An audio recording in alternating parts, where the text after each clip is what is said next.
Je vais aujourd'hui aborder avec vous les 3 types de publications qui existent. Ça tombe bien pour vous, j'ai testé les 3 et je vous partage mon expérience. Il existe tout d'abord ce qu'on appelle la publication à compte d'auteur. Le tout premier texte que j'ai publié, Solitude parisienne, a été édité avec Edilivre, qui est une maison à compte d'auteur. Pour recontextualiser, c'était en 2014, j'avais 19 ans, je rêvais déjà depuis plusieurs années d'être publiée et j'avais déjà essuyé plusieurs refus. Et je ne connaissais pas grand chose au monde du livre et j'ignorais totalement la différence entre compte d'auteur et compte d'éditeur. J'ai été tellement euphorique lorsque mon texte a été accepté par Edilivre, j'étais tellement heureuse que j'étais prête à payer. Enfin, plus exactement, à convaincre mes parents de payer puisque j'étais étudiante et que je n'avais aucun revenu. Oui, parce que à compte d'auteur, ça signifie qu'il y a une participation financière pour l'auteur. La maison s'occupe du travail éditorial basique et des démarches administratives, mais propose certains services payants. Pour Edilivre, par exemple, une correction par un professionnel ou un graphiste pour réaliser la couverture étaient des services payants. Heureusement pour moi, ma mère étant professeure de français, c'est elle qui s'est occupée des corrections et en réalité, je n'ai eu qu'à payer pour la couverture. Cela m'a coûté exactement 119 €, ce qui est très raisonnable quand on sait que certaines maisons à compte d'auteur demandent parfois une participation financière de plusieurs milliers d'euros. D'une manière générale, les maisons d'édition à compte d'auteur n'inspirent pas beaucoup confiance. Beaucoup d'auteurs et d'autrices se sont fait un peu arnaquer car ce genre de maison, très souvent, n'assure pas la promotion du livre. Pour ma part, je garde un souvenir assez positif de cette expérience. J'étais très heureuse et fière d'avoir été publiée et mine de rien, ça m'a quand même permis de poser pour la première fois le pied dans le monde de l'édition, surtout me donner une légitimité. Après cette publication, je me sentais beaucoup plus légitime à envoyer des manuscrits à des maisons d'édition. J'ai pris un peu confiance et j'ai continué à envoyer à des dizaines d'éditeurs et un jour, ça a marché.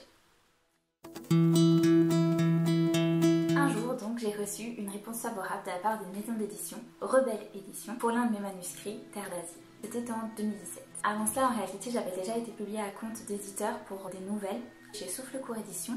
Toutefois, c'est un petit peu différent puisque ce sont des publications qui ont lieu après avoir participé à des concours organisés par cette maison d'édition. Donc je parle plus précisément de Rebelle Édition puisqu'il s'agit véritablement de la première fois où j'ai reçu une réponse positive. J'ai donc reçu le contrat de cette maison d'édition. Aucune participation financière demandée, aucun traquenard. J'ai signé. Terre d'Asie est sorti le 12 novembre 2019. Tout a été géré par la maison d'édition, tout a été payé. J'ai seulement eu à relire et retravailler mon texte pendant l'année 2018 avant qu'il ne soit pris en charge par une correctrice professionnelle mandatée par la maison. Je n'ai rien eu à faire, si ce n'est à attendre de recevoir mon exemplaire. L'année 2019 est un petit peu l'année où tout s'est accéléré puisque c'est cette même année qu'un autre manuscrit, Européenne 99, a été accepté par 3 maisons d'édition différentes. J'étais un peu abasourdie. Après avoir passé des années à recevoir des refus, je me retrouvais d'un coup avec plusieurs maisons d'édition qui sollicitaient un de mes textes et j'avais en quelque sorte plus qu'à choisir. Et mon choix s'est porté sur Livresque Édition. Je ne regrette absolument pas mon choix. Je n'ai rien eu à payer non plus. La maison d'édition a tout pris en charge. Le travail sur mon tapuscrit a été confié à 2 agentes éditoriales absolument adorables. Nous avons retravaillé mon texte ensemble. J'ai été consultée pour la couverture. Et une fois de plus, je n'ai rien eu à faire si ce n'est attendre de recevoir mon exemplaire. Bon. Pour le coup, ça a été un petit peu plus long puisque Européenne 99 est sorti le 1er avril 2020 en plein milieu du confinement. Certains lecteurs l'ont eu entre les mains avant moi puisque je ne l'ai reçu que début mai. Pour ces 2 expériences, je suis absolument ravie et comblée. Je kiffe les couvertures que je trouve absolument magnifiques et le travail avec les équipes était vraiment top. Malgré tout, j'ai décidé de me lancer dans l'auto-édition et de devenir en quelque sorte une autrice hybride.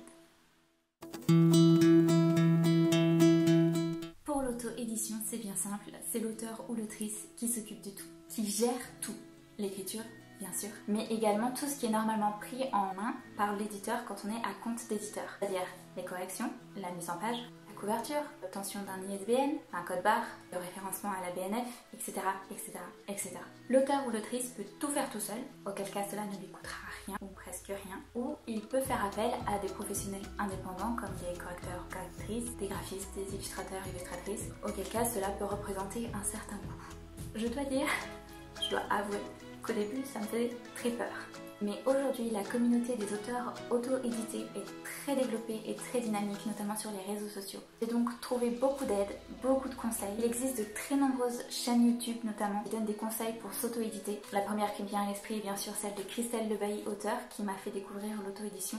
J'ai donc décidé d'auto-éditer un recueil de nouvelles, puisqu'il existe très peu de maisons d'édition qui publient des nouvelles. Or, j'écris beaucoup de nouvelles, j'adore ce genre, j'en parle dans 2 vidéos déjà. Donc ce recueil est prévu pour le 17 juin 2020, donc c'est tout proche. J'ai mis assez peu de temps à réaliser tout ce qu'il y avait à réaliser, mais je compte faire une vidéo spécialement dédiée à mon lancement dans l'auto-édition, donc je n'en dirai pas plus pour aujourd'hui.